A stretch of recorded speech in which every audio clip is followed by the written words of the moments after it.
Hello, people. Today, Fanny Anzai interviews. I'm Fanny Anzai, and I'm interviewing Alexander Adams. He is a British artist, writer, and critic, author of Culture War, the book that I have been advertising for the last month or so since I received it. Thank you, Alexander, for coming, and please introduce yourself. Hi, thank you, Fanny. It's great to be on the show. I've been a British artist and writer working in Britain since the 1990s. I lived for a period in Germany, but now I'm back in England, and I do quite a lot of writing on culture, art, literature, sometimes on censorship as well. I write for Spiked, the Jackdaw, um, art newspaper, RT News, and other specialist outlets. Yeah, I preferred you to say that because the list is so extensive. Your bibliography and your biography are extensive. Go check his website and the Instagram and all the things connect. Oh, no, sorry, Twitter. I said Instagram, Twitter. Um, how did you get to start everything? Like you were an artist like since like a kid, and then you like no, this is what I want to do for the rest of my life. Can you tell us a little bit about your career? I studied art at university. I did an interesting course. It was half practical, so it's half making art, and then half of it was art history. So learning about the history and the theory. And that worked very well for me because I liked the reading and I liked going to museums and galleries, and I also liked making the art. And for the first 10 years or so after I graduated from Goldsmiths, which is where I did that course, I was basically a straight artist. I was painting, exhibiting, selling, doing that sort of thing. And then I was for a brief period without a studio, and then I was in Berlin without a studio, and so I thought, well, maybe I can do some writing. I can write some reviews, write some books reviews, because I don't need to visit any museums in Britain. I can just get the books posted to me, and I write the review, and I send the review back to Britain. And so I got started doing that writing just kind of by accident, and that was around in 2007, 2008. And ever since then, I've been working half as an artist and half as a writer. So it's just been using my time as best I can. So, sometimes you have times where you're doing more writing and you have just less time for art, or sometimes you have an exhibition coming up. And so you're spending all your time making pictures, framing, photographing, and so forth. And you're doing less reviewing. So that's just how I've come to this situation. So now I'm doing basically half and half.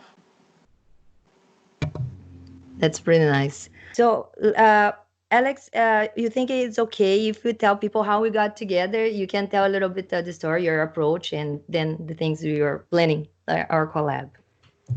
Yeah, well, basically I watched your video, a couple of your video interviews. I think it's the Matt Christensen one was the first one, and I thought that was a very good interview. And so I checked out some of your videos and saw that you were interested in free speech and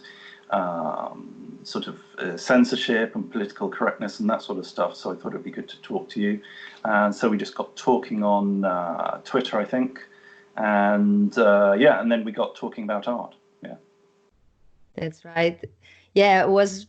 I actually made a video on the channel just mentioning that I received the book and talking about the book itself, like that, inviting people to buy and read it as well to improve their English. It was a big challenge for me to go through it, and and I was also like very like happy to receive your message, to be like, oh, it was the first time I got recognized by someone that's like, oh, I watch your videos and I am a writer, I am an artist, and I want to offer you my book to talk about it. And I was like, oh, I was just so excited.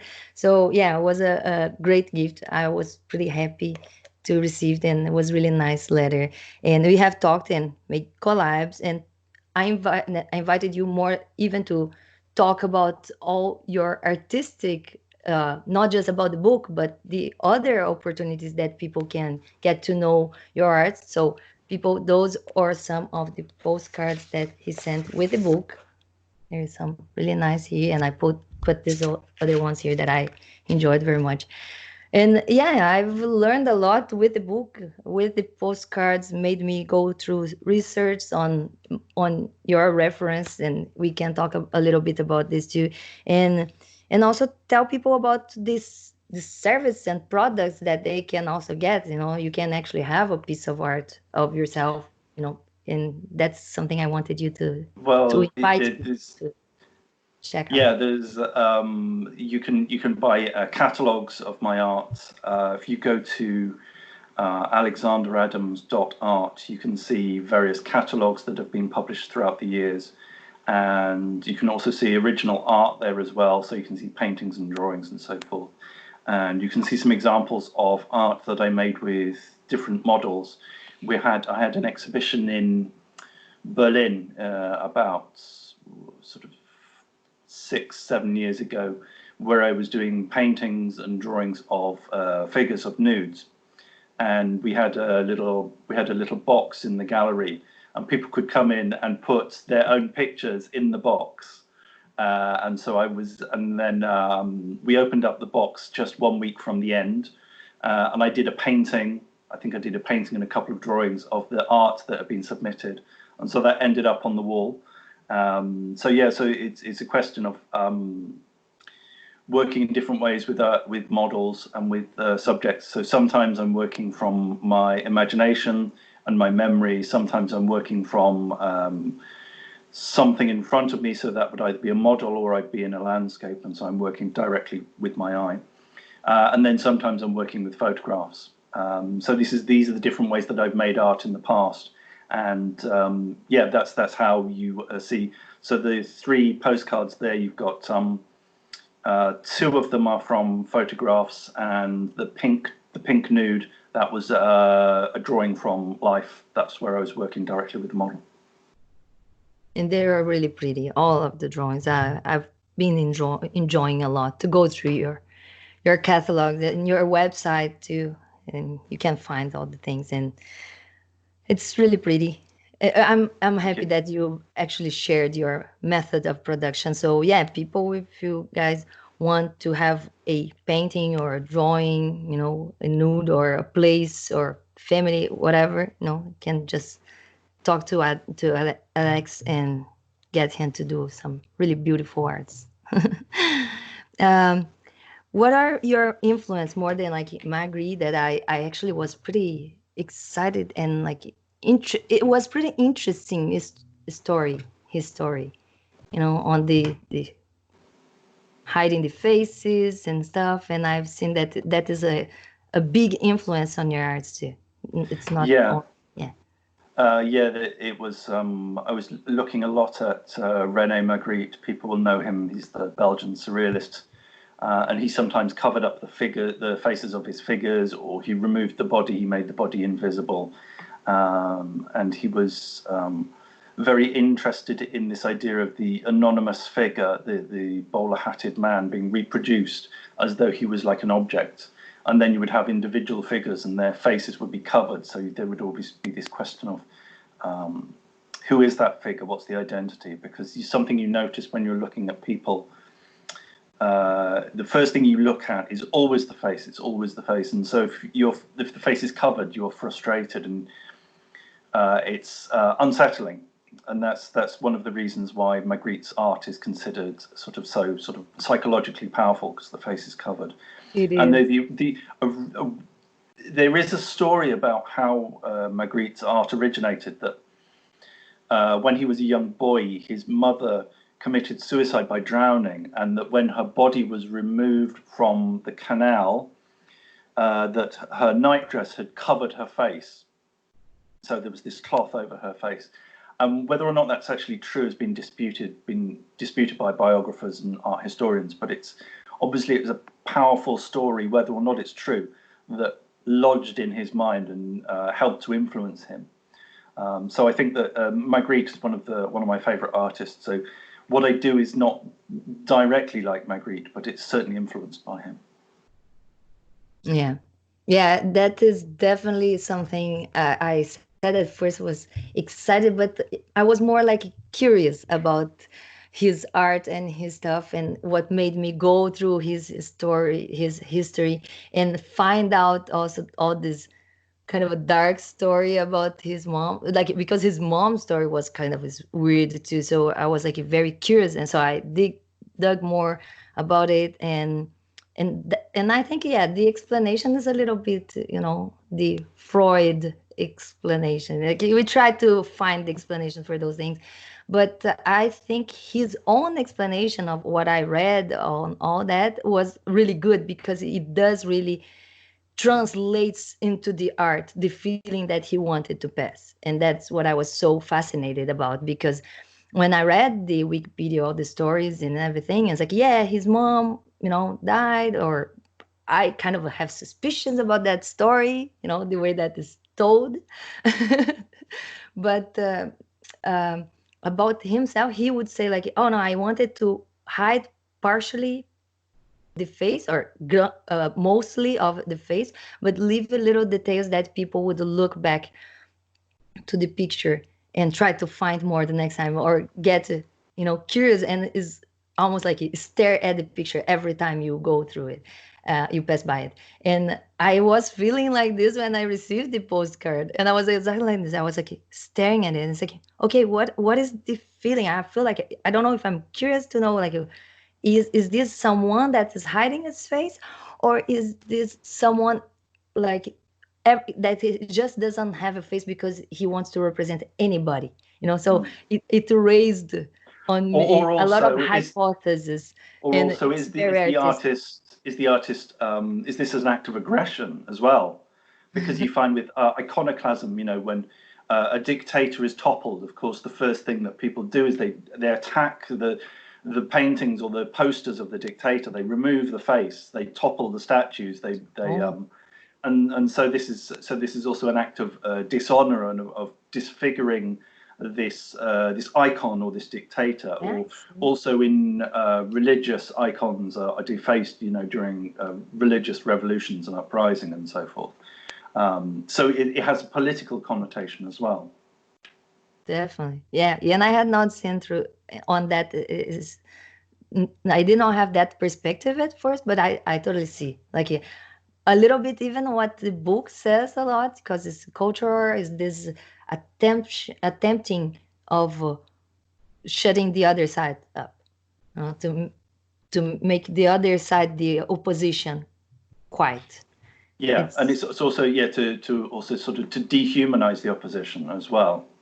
Yeah, that is one of the things. I think it's the easiest way of portraying art is like that, because we always uh it's just so easy, like all the movies, all the representations we have in television or theater, it's like that. We like, oh, we need a villain, so just put him as a bad person, demonize him, he will do something that everybody despise, and that's how you make him be dislikable. And it's the same way as the conversation nowadays. Just like attack someone with an insult, a social insult. It's like, oh, if it's not about the even the title that the person gives itself, but more like the titles that other people give. Like, for example, the outright. Oh, who is outright? I don't know. I've never seen anybody tithing themselves as outright, but apparently there are a bunch of outrights and people trying to shut them down. Yeah, you find that labeling people is a way of avoiding answering their points or their or providing evidence. You just simply say, this person is all right, this person is a neo-Nazi, this person is a misogynist or a homophobe or so forth. And this is a way of you avoiding actually answering them, because you just say, I don't have to deal with this person because they are of a group which is untouchable, and they are automatically without credibility. So it's what you can do to silence your opposition, and also this is taken further because we find this in the Comicsgate movement, which is I think something that you're aware of. And this is basically where you had like a consumer and creator uprising against many of the producers who are in the mainstream publishing houses of Marvel, DC, Image, IDW, and so forth. And these people were being very and the people who were in the mainstream were becoming more and more political, more and more dismissive of certain groups, more and more contemptuous towards their audience, more aggressive on social media. And what they would do is that when people said, even if they were women or black people or gay or whatever, they would say, look, hey, yeah, I mean, I appreciate having this gay character or this black character, but they're a bit boring. The story's not very lively. The art's not that great. The editing's really bad. You know, there's continuity mistakes. There's typo mistakes in the dialogue bubbles. And these creators would come back and they would say, oh, you're obviously a neo-Nazi, or you're alt-right, or this is hate, this is a harassment movement. And this became more and more clear, even though the criticisms were well-founded and there was evidence and they were reasonably put. I mean, sometimes they were a bit sarcastic or aggressive, but the creators were coming back with such levels of hate, and they were labeling the critics in such a vicious way that they were actually, you know, trying to absolutely destroy them, trying to get them fired, trying to get them driven off social media, get them removed from Patreon, and so forth. Yeah, there are like many layers. That's why it's such a war, you know, because in fact there are layers of this dispute of what is free speech, and these people actually have the free speech, do, like, for example, the cartoon that we were talking about, the new Marvel's superhero, safe space, the new Warriors.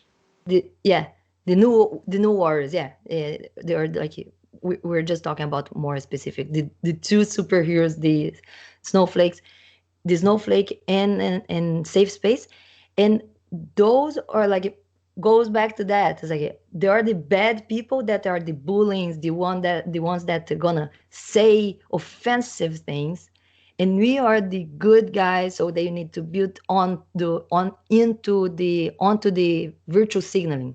So I'm defending, and then enters the other layer, that is the identity politics, when also there are people that say, oh, you're not the right color to talk about this, or the right sex to talk about this.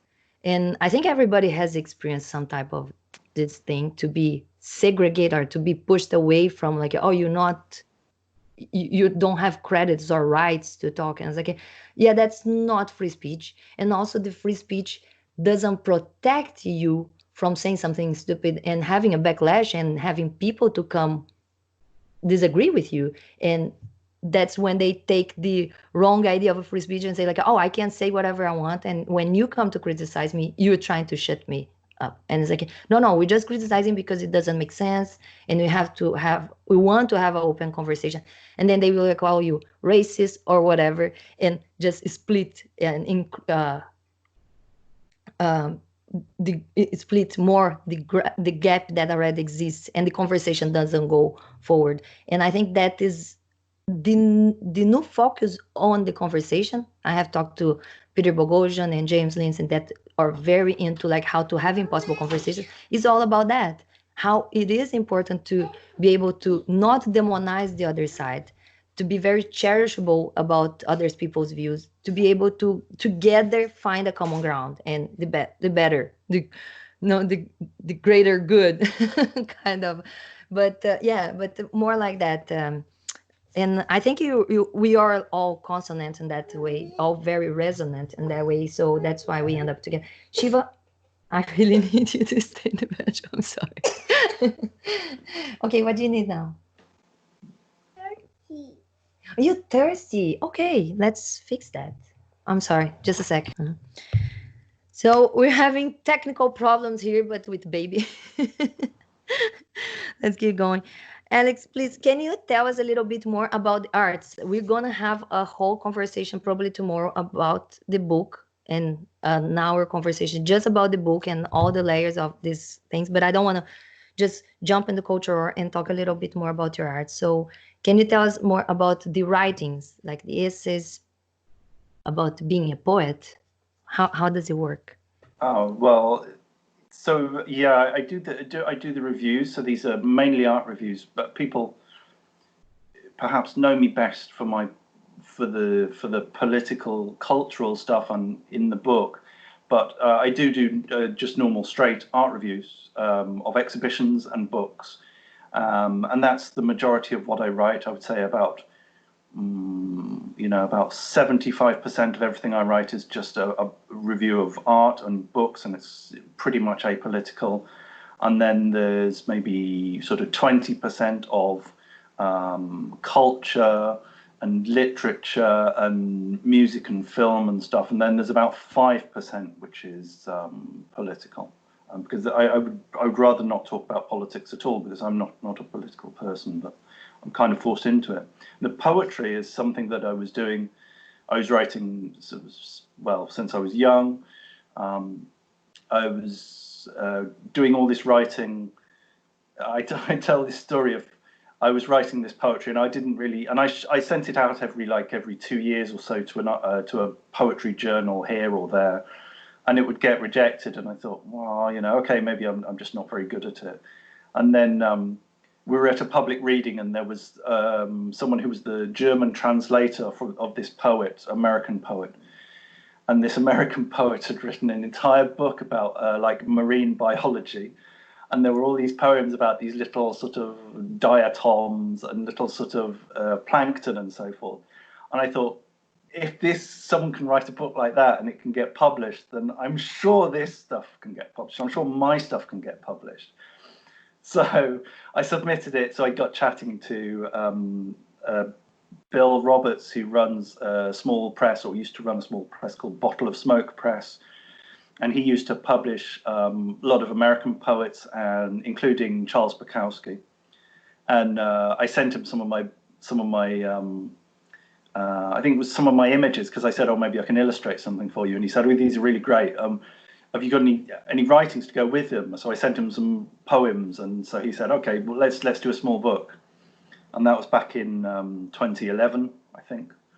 And so since then, I've been publishing every 2 or 3 years. I've been publishing a small book of poetry, and also I've been illustrating them as well, which has been quite fun to do the words and to do the illustrations and to get involved in the layout and the binding and so forth. You can find these books on Amazon or Etsy.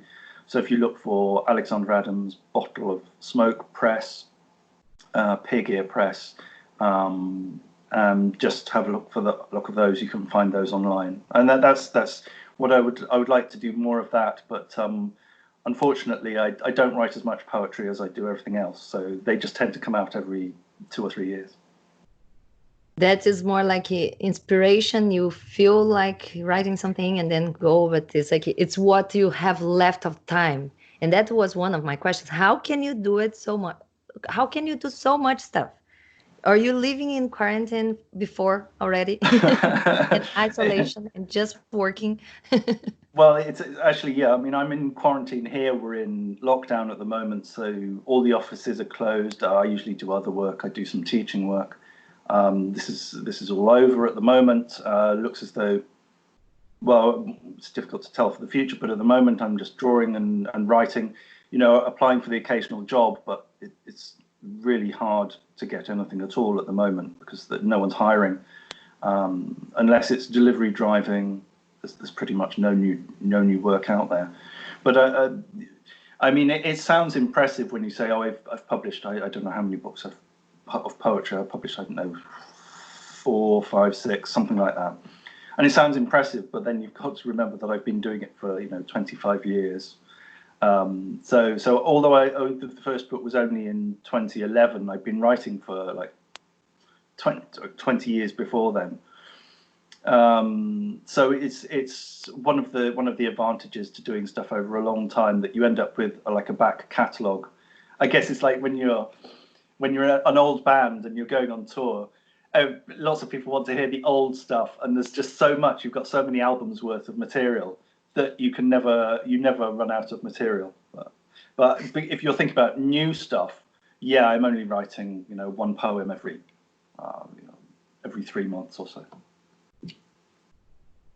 That's really nice.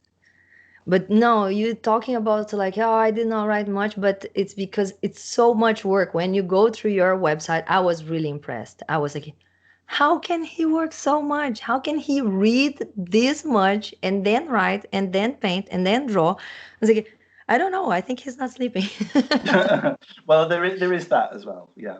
But I think you make sacrifices, that you're doing so much of one thing that you're not doing stuff of other stuff, and actually, so far it's been quite a happy balance. But yeah, I hate to think what would happen if I got and all of that time I was also doing lots of other stuff. So I was working, or I was traveling, and so I wasn't sort of like locked in a room all that time.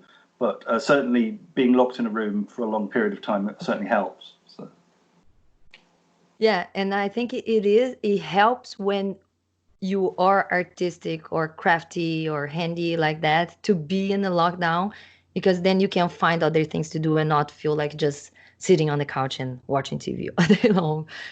I have been living, like I mentioned to you, in lockdown, kind of like taking care of my daughter for the last 3 years, and then before, when I was pregnant, had to stop a little bit before. And yeah, it what fulfills my day and my routine, even not having contact with many people, like connecting online, but also like doing all the handcrafting and artisanal stuff, painting, drawing, uh, braiding things, all the stuff. um, so you have a routine of teaching as well? You kind of a professor? Yeah, so it comes and goes. It depends. It depends who I'm working for. It depends. It depends on the season.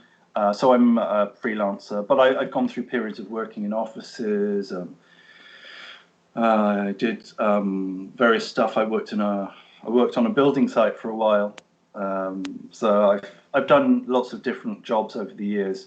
Ideally, I would like to write full time, and to make art full time. If someone said to you, you could only do one thing for the rest of your life, I guess it would be making art.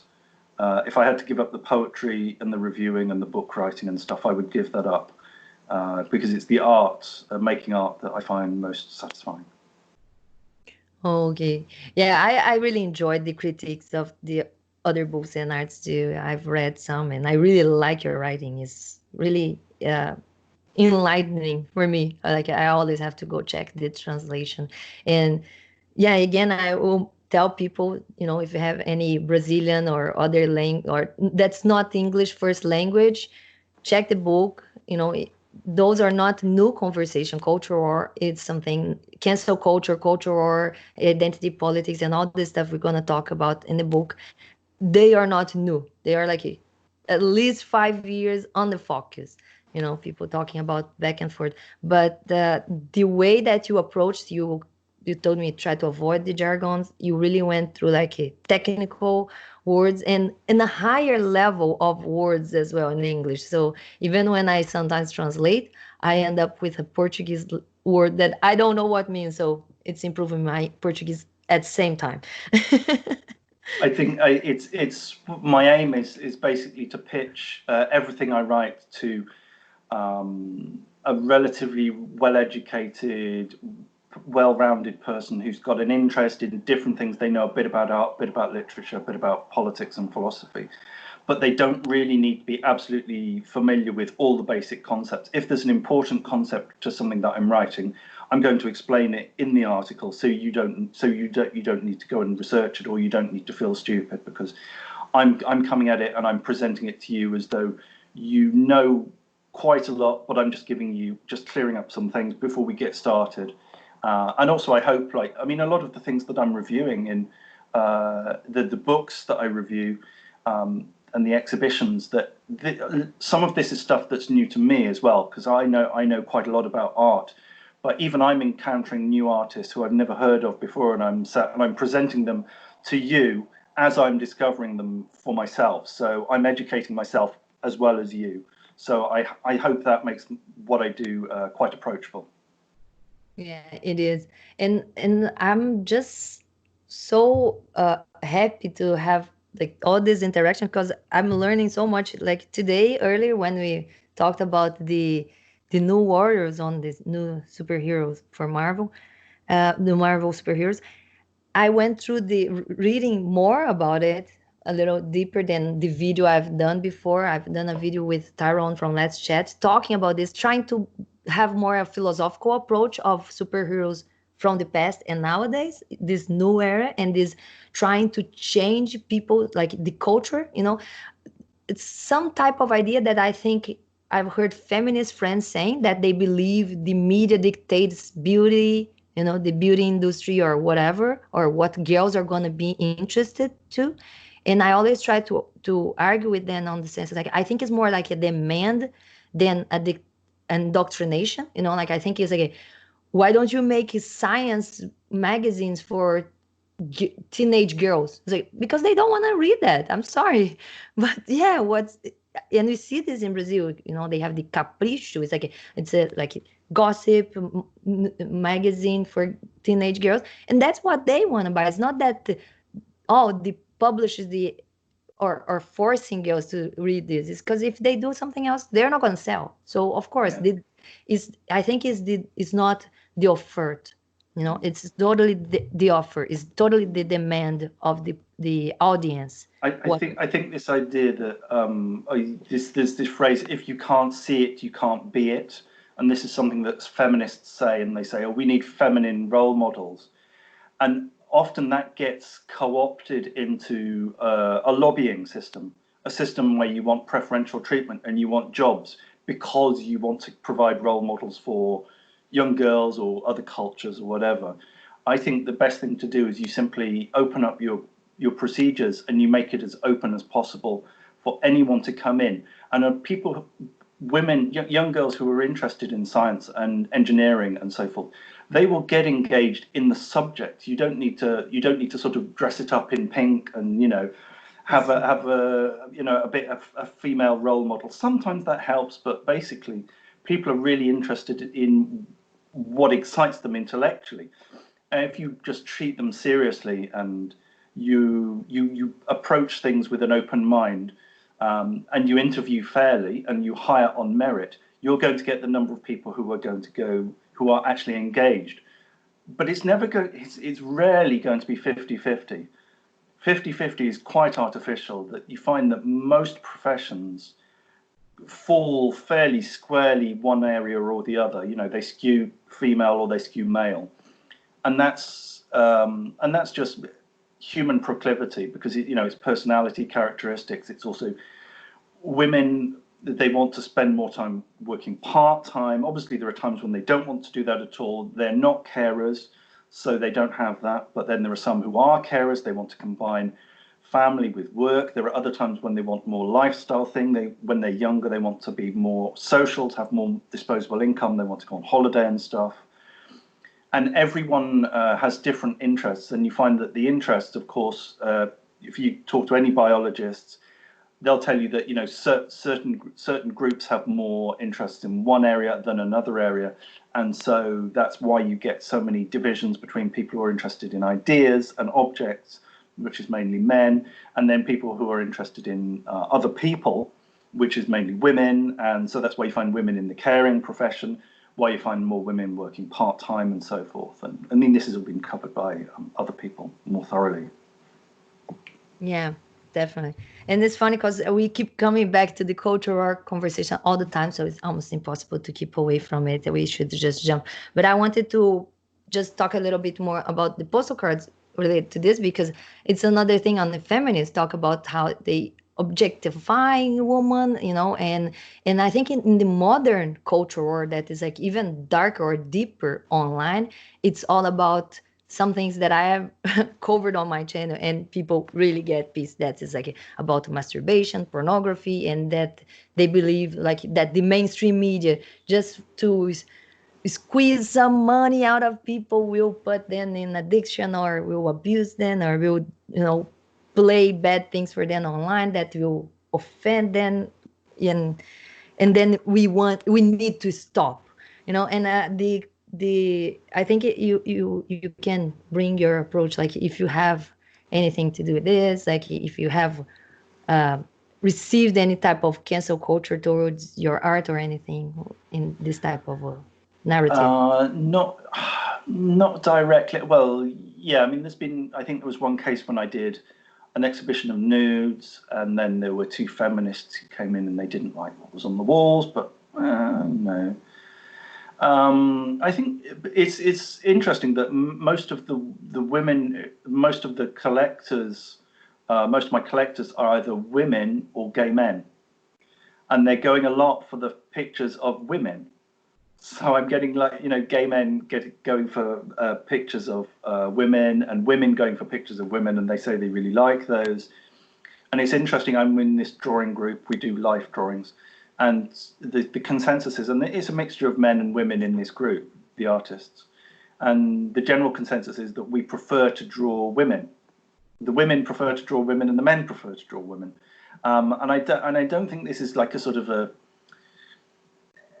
of societal imposition. It seems to be working. It just seems to be natural preferences. It's working out pretty well. And you find something with feminists. They say, oh, well, men are imposing this pressure on women, on their body shapes and stuff. And you find that really isn't the case. You find that the most catty comments on women's figures are from other women. They're the ones who are putting the nasty comments under the photographs of celebrities.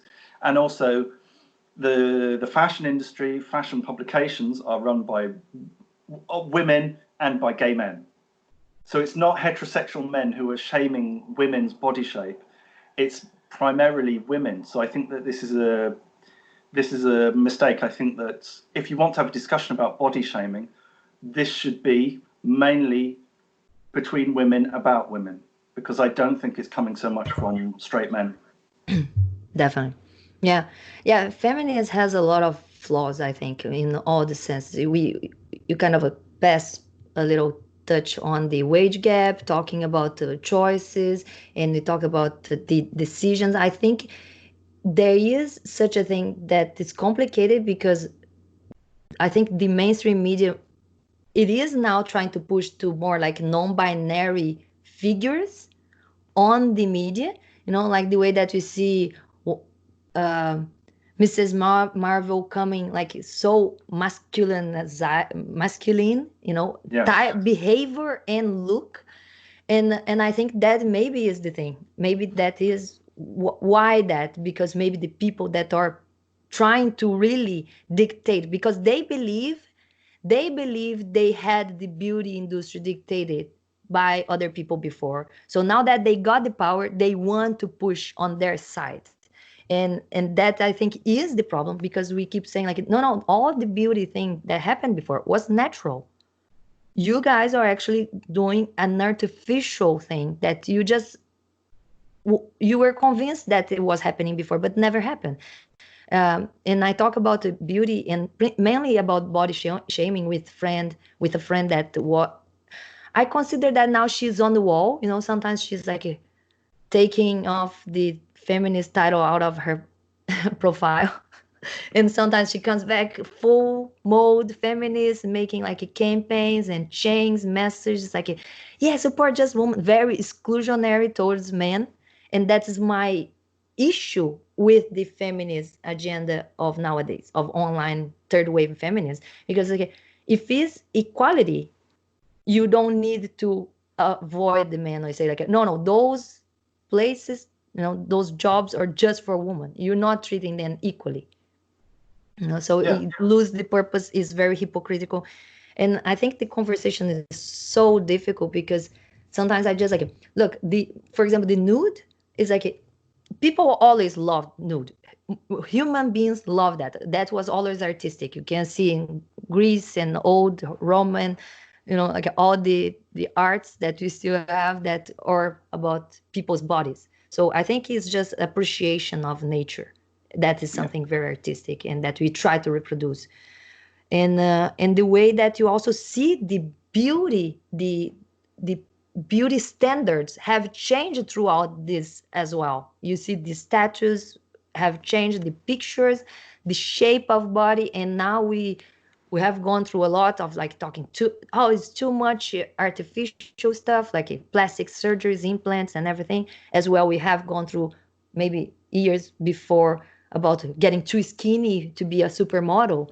And we have this, it is a pendulum, it is changing throughout history. But I do think the other way that happened before, in the way that's like, oh, because guys want, the ideal woman that men find today attractive, it is explained throughout the aesthetic study in anthropology, because we know why they like the long lashes, the big forehead, the big eyes apart a little bit, and in the face and in the body as well. It's all a biological call. It's more like that. It's like something very natural that people, oh no, it's just because of plastic surgery industry, like, and no, it's not like that. So I think it's a nice conversation. It's very interesting and really deep and much more complex than people actually sometimes see. Yeah, Wrong. and some of it is culturally constructed, and because different cultures have different beauty standards or models, and you had this sort of in the very subsistence, in the very poor subsistence economies and cultures, you had the worshipping of the fat figure, the fat Venus from the Stone Age. It was a sign of prosperity and stability. When anyone got to be that big, that was kind of like you knew that they were rich, from a rich, stable society, if they were able to get that fat. And of course, I mean, and tastes Yeah, the change. attractiveness on the being healthy and being wealthy, it was all about that. And then now it's still connected to it, because people that have more money will be able to get more procedures and get better food, better life, higher quality, and end up with like a better look. Mm. Definitely, for And sure, so because some it's those something interesting they say in Brazil.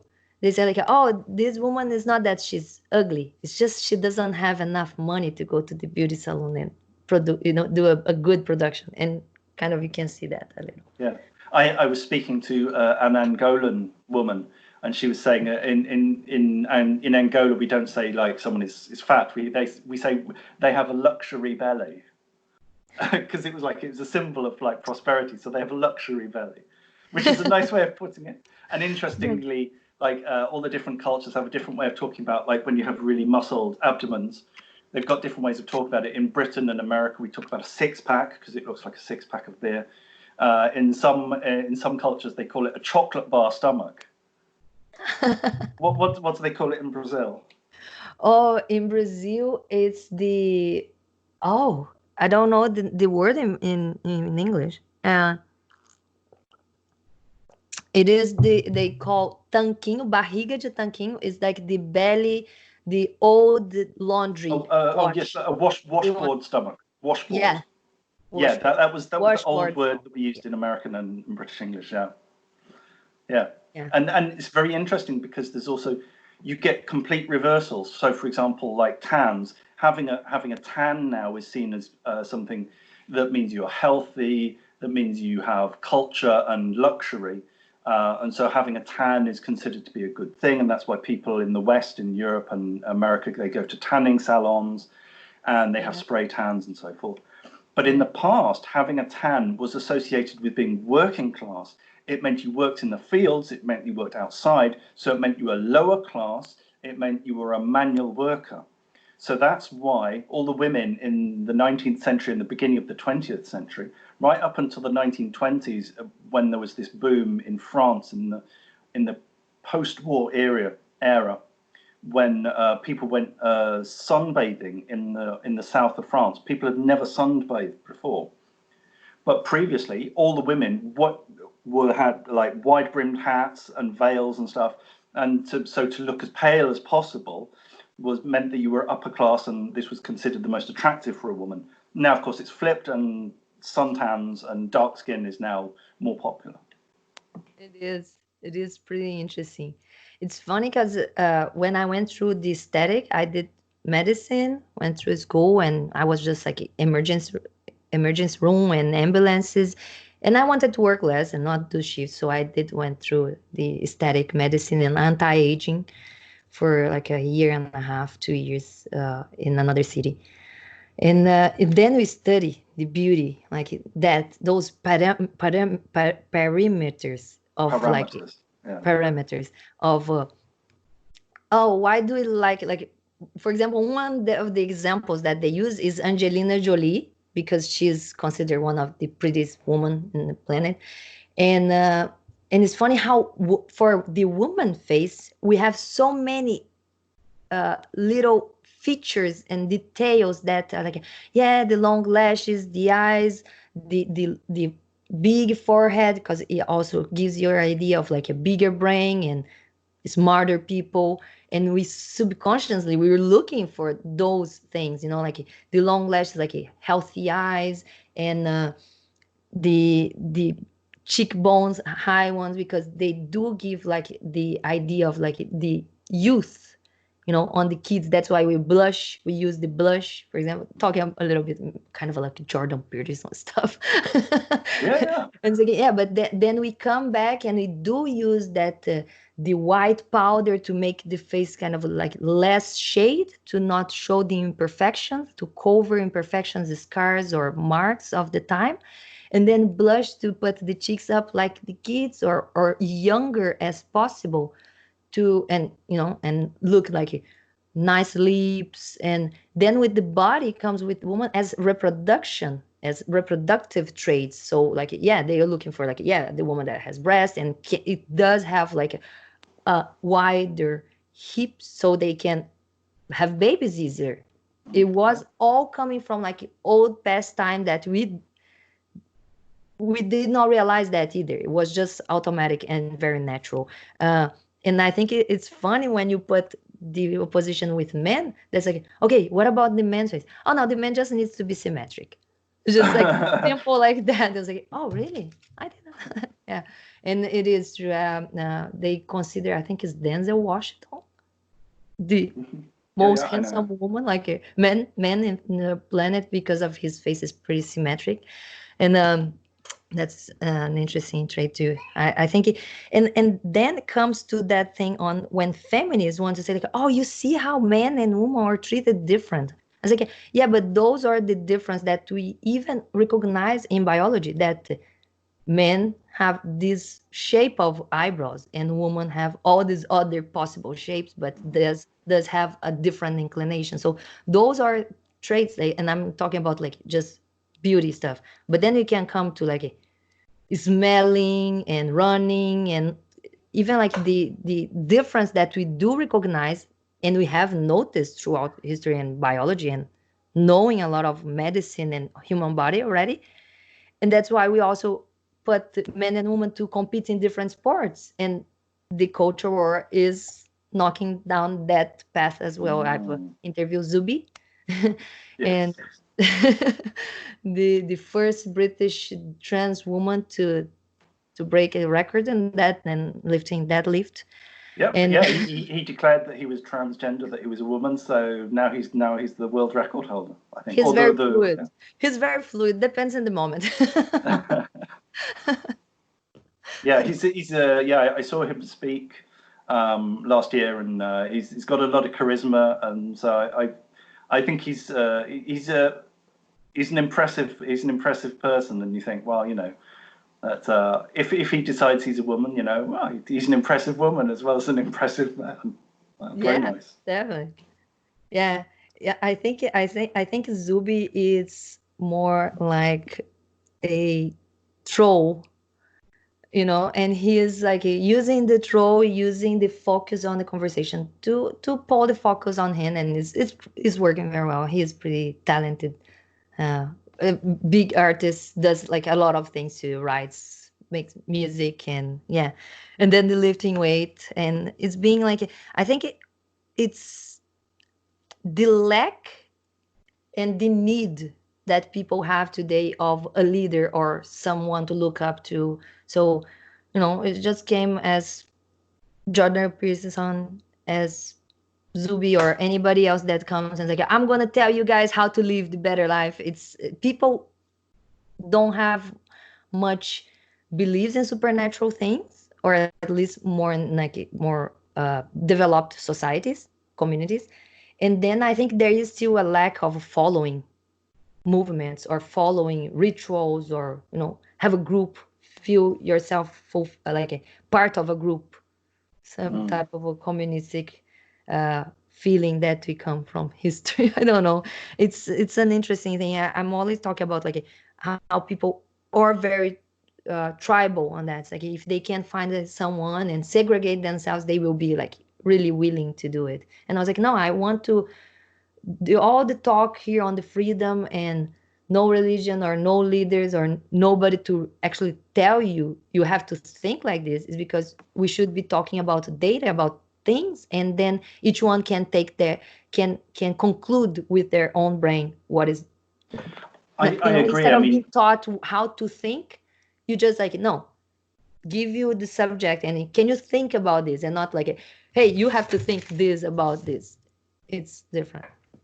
yeah, I think the only problem with this approach is that it leaves you open to bad actors. So, for example, if you've got a group of what I've described as like entryists, cultural entryists, and they want to get into a society which is like the society that you would like and the one that I admire, which is a lot of free-thinking individuals, not tribalistic, people sort of thinking for themselves, not following party political lines, not being especially religious and so forth. The problem is that you're all looking out for your own interests, and you've got like micro groups that you're part of.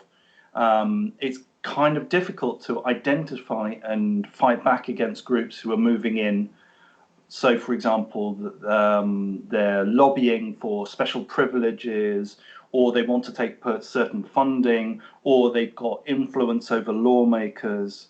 Sometimes it's difficult to organize proper scrutiny and proper resistance to those groups. Obviously, it's easier if you have like a political group and your political group is aware of this, and you can move as a group to stop them, sort of subversion, as it were. But yeah, so I think we've got to find some way of balancing this free thinking that we admire and we want, with also determined resistance to let's say just to bad actors. Totally. Yeah, and I think it's just another leg of the identity politics. It's like, oh, if you're black, or if you're man, or if you're woman, or if you're LGBTQ, you have to think like this. You have to be on this side, and it ends up like sterilizing or or killing the natural feeling of the person. It's like the free thinker, like you said. It's like I've mentioned here sometimes it's another person that I would like to interview. It's Candace Owens, because more because of the way that she has been treated and is still being called by some black people as like, oh no, she's not a real black. And it's like, what? What is such a thing? Like clearly she's black. I can look at her, she's black. Oh no, because culturally she refused the blackness or something like that. Yeah, because it's this idea that if you're of a certain group, you've got automatic political affiliations. So if you're black, you're on the left. Oh yeah, Or interesting. you forced to. But look, for example, you look at Black Lives Matter, and then there's also sort of like more black activists and black nationalists, and they're getting pretty right wing, because they're saying, oh, we want our own homeland, we want reparations, we want control, we want to live separately, we cannot integrate with white society. White society in America is based on slavery and a legacy of hatred and so forth. And that sounds awfully lot like white nationalists saying, actually, we don't want to live with non-white people. So, there is a spectrum in every ethnic group. There's a spectrum. Of course, there has to be. Yeah. I'm really worried about the identity politics in this way of. It's good that you mentioned you. I wanted to ask you about what is the cultural entryism. That is one of the first things I've learned from your book, and I wanted you because it's right on the cover, and I was like, I don't know what entryism is, and so it's like, is this force, is this endeavor of trying to change people's culture throughout the arts or influence, cultural influence. And it's like I went through the etymology of the word, and it's the infiltration. It means infiltration. So just for people that are curious about it, and it's a political strategy to try to encourage the members to really join and influence other groups, and in the case they are trying to do over, like from mainstream media down. And I think the conversation is really important, because when we are like talking about how we want to be free, and we and mainly my point is like this. I think I'm trying to be libertarian. I'm probably not a good libertarian, because I still see that we still need some type of government, but in the way that I think we should be free thinkers and be able to make our own decisions, even if they are bad. Okay, go ahead. You want to put yourself in risk, go outside in corona times, you should. And we should not, go through going taking away people's rights, transgressing people's individuals' rights on like arresting them for putting themselves in risk is one of the things I've talked about. But at the same time, the identity politics, it's like I said, it's like avoiding people to think by themselves, because they like, oh, you are born this way, you don't have choice, you have to be in this group and behave like this. So it's like it's very clashing with the reality of the even there those people's beliefs, because they actually want freedom. They don't want to be told how to think and how to behave, and who to Well, follow. I'll give you a good example. So you're saying what you're talking about here is like biological determinism, that if you're born into a certain group, then there are certain things that come with being born into that group. Yet you ask the people who believe this most, the identity politics people who claim to be on the left, you ask them about, oh, what about men and women?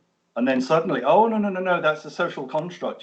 That's fluid. There's multiple genders. No, no, no, no, no. There's no such thing as biological determinism. Yeah, and there is no principles or fundamentals. It's just like a double standard of like, oh, for this subject, we have to stick with my idea. With this other subject, oh no, forget it. It's not that important.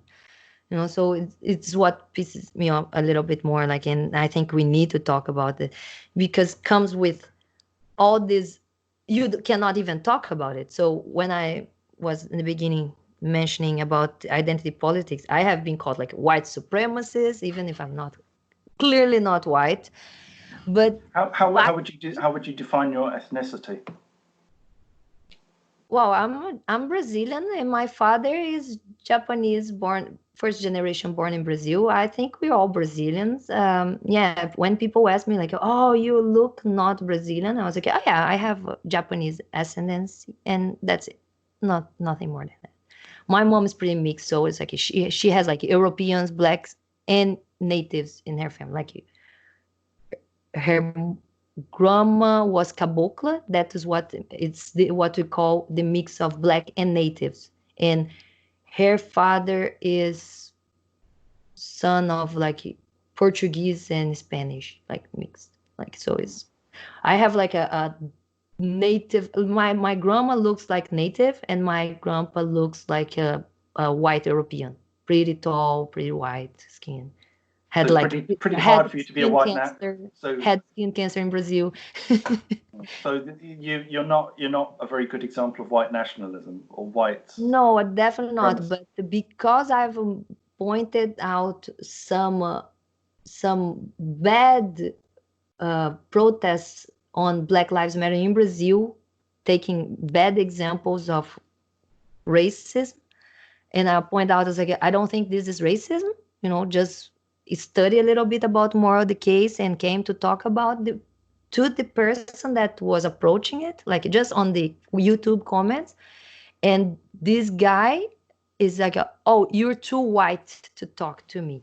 You can't talk about this subject first because you're white supremacist. And I was like, I'm not white. And he's like, oh, but anyways, you're too white to be my friend or to talk to me. So he blocked me. And I was like, wow. And I'm the one that is racist. I was like, listen, I never said anything about his color. I was just talking about the case doesn't seem to be racist. It's a racist case, or racist driven crime.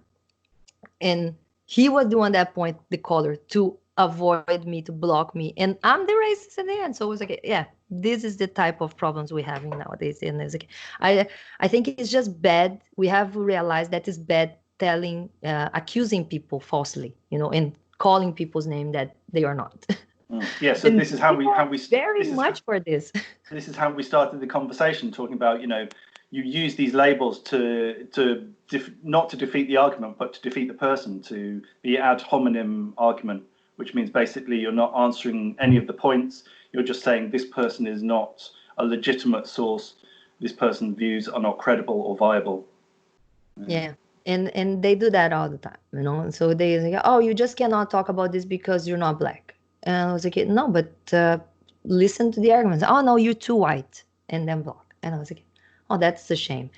And yeah, I have been attacked by other types of identity politics because I have talked about masturbation and the no-fap movement myths, the myths inside no-fap movement, trying to convince boys to not masturbate. And I understand there is a group of people that probably cannot masturbate. In the end of treatment, we're going to find out that's like, yeah, you have to be abstinent because you have an addiction.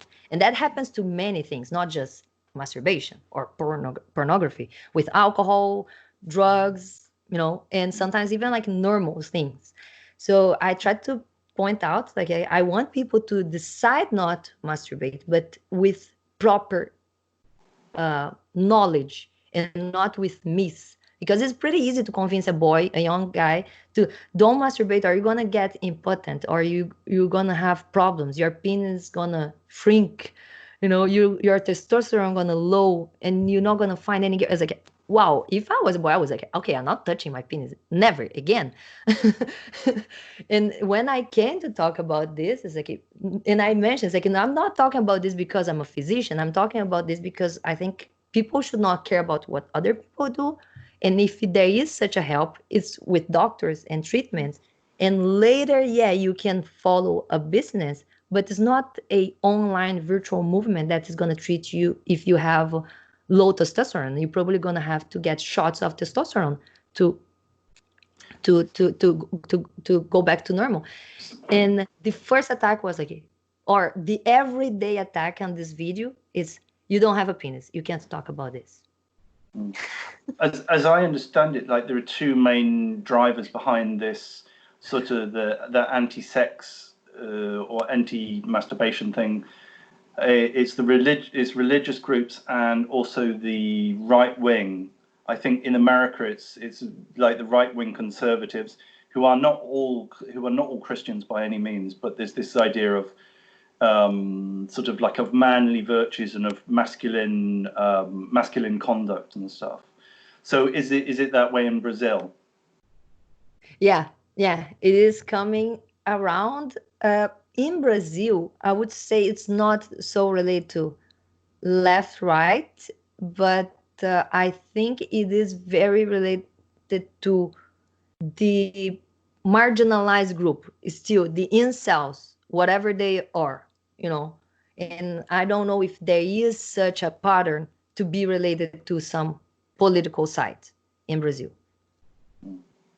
And also knowing the sides in Brazil, usually I would say is the left would be more attracted by this type of things in Brazil, just because the what we call pega ninguém, that is like, you get nobody, you're like an incel.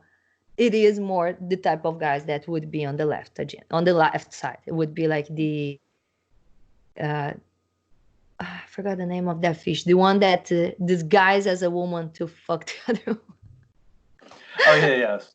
I was thinking, has the Me Too movement had any impact in Brazil, because I know that with feminism and the Me Too movement and stuff, a lot of men are becoming especially young men are becoming very wary about dating, because there's so much, especially on universities, students are required to go to classes where they're told not to rape people, not to sort of touch people. They're very much controlled in the way they interact on a personal level.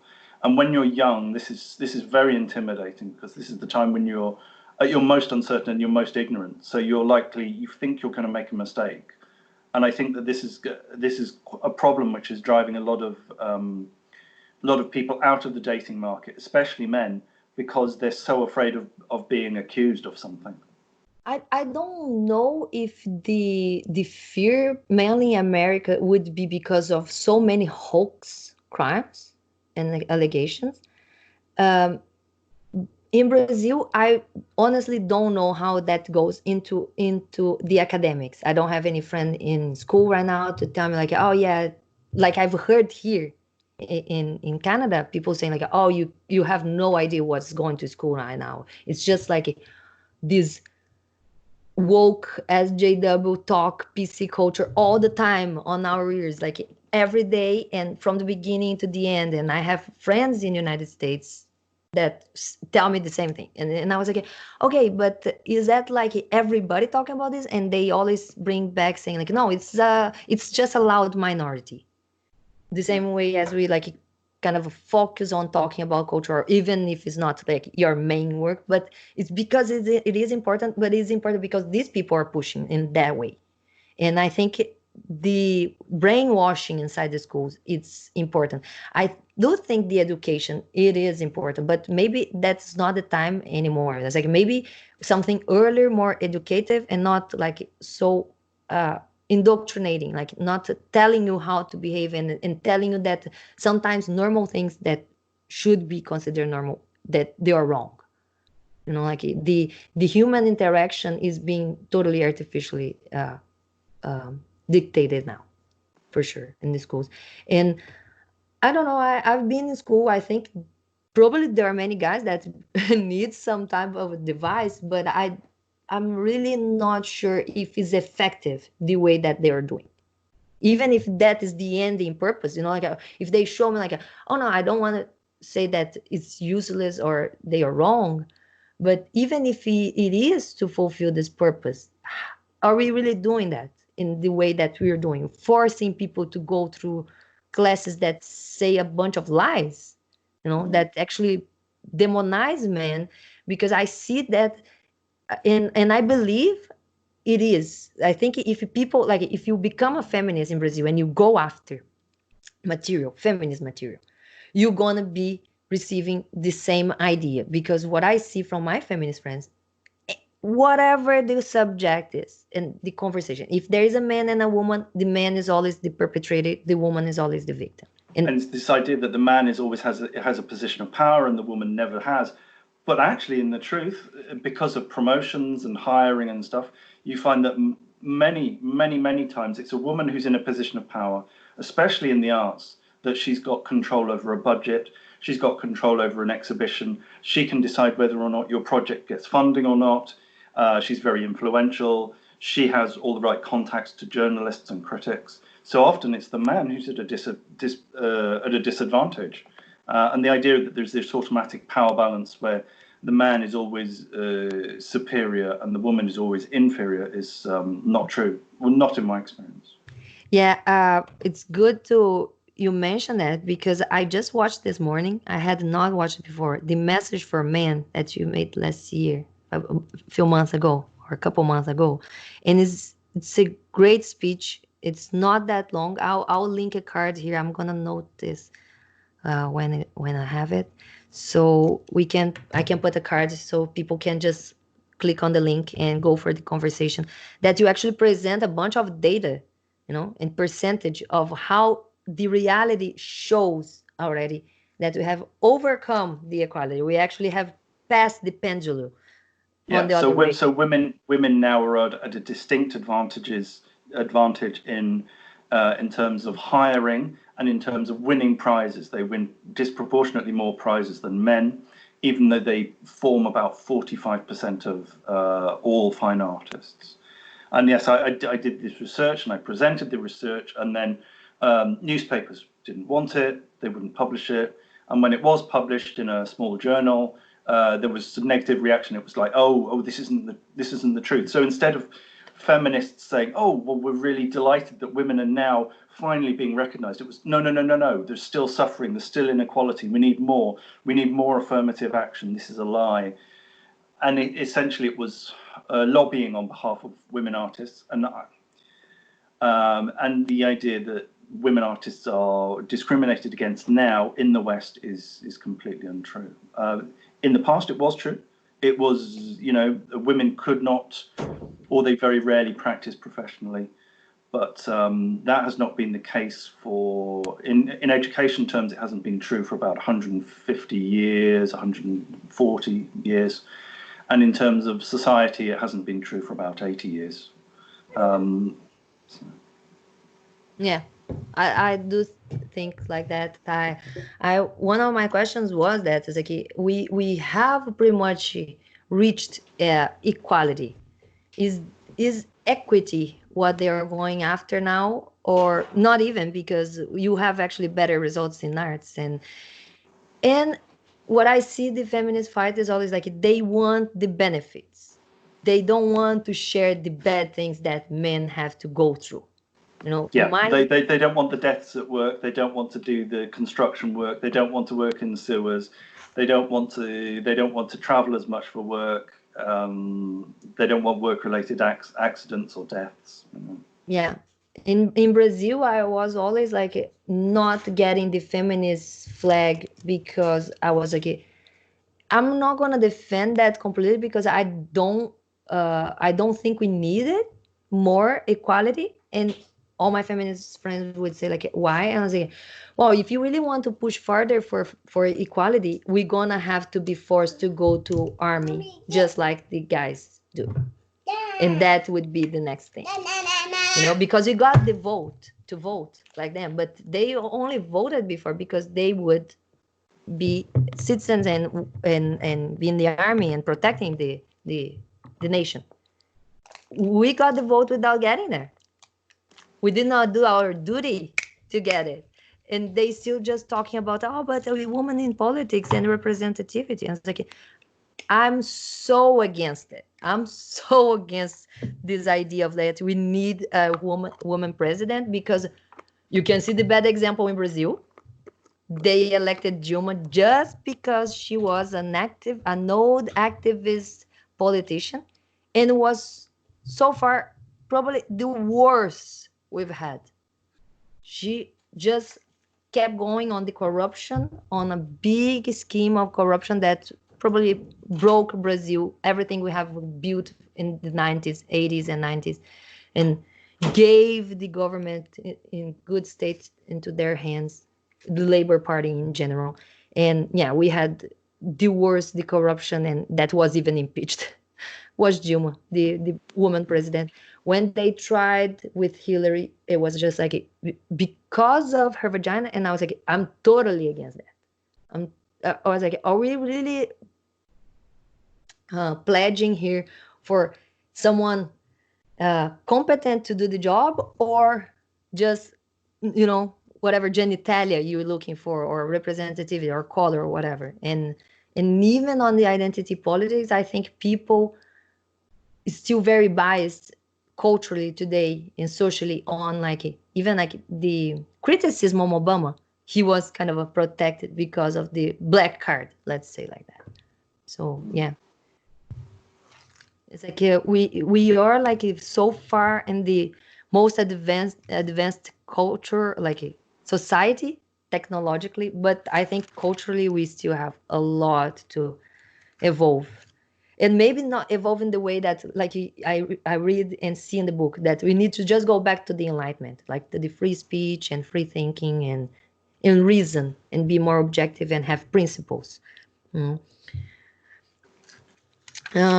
Alex, I think we kind of already entered the book, and I don't know if you're okay to keep going or if we stop here and keep going tomorrow, because I think we can stretch on other things, maybe touch other subjects that are going to be very long and Yeah, complicated, and I think it's probably best like if we break it and we Islam do. and those things we can Yeah, talk to more, because it's just like so much, and it kind of feels like hitting the same thing. But I'll try to focus more on the anti-colonialism and all this feeling on, how they feel justified, the extremists feel justified, and how they feel about other people. And I think one of the things, the ending goal is to talk about individual freedom and rights, and how these people are actually infringing, transgressing on others people's rights with these cues of protecting.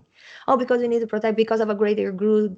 The same thing on the corona now, on like putting people in jail with these cues of protecting them. It's like, you're gonna do something, you're gonna harm me to protect me. That makes no sense. And that's one of the things I'm always talking about here. So I'm really happy to have you to talk to me about it. sounds good. So yeah, I want you to just give a little bit more of your art inside, because I know you can bring so much more to the conversation and in the academic and more technical stuff like this. So yeah, Cool. is that okay for you? Yeah. So if we just start again at 8 o'clock, Yeah, 12 o'clock. we Yeah. can. And yeah, because I really want you to talk more on the quota programming and and then finish with those reparations and back and forth. It's difficult to keep a path on this subject, because everything kind of It's all connected converges. and Yeah, it can move very quickly. Yeah. yeah. Everything converges into free speech in the end, pretty much. Yeah. So Yeah. Yeah. thank you very much for coming. Yeah. My pleasure. People, So, go check Alexander Adams, British artist, writer, poet, critic, author of Culture War. Check the book. Great writing and amazing pictures. Go check his website and the postcards and the illustrations as well. Thank you very much, and see you tomorrow. cool. Thank you very much. Bye.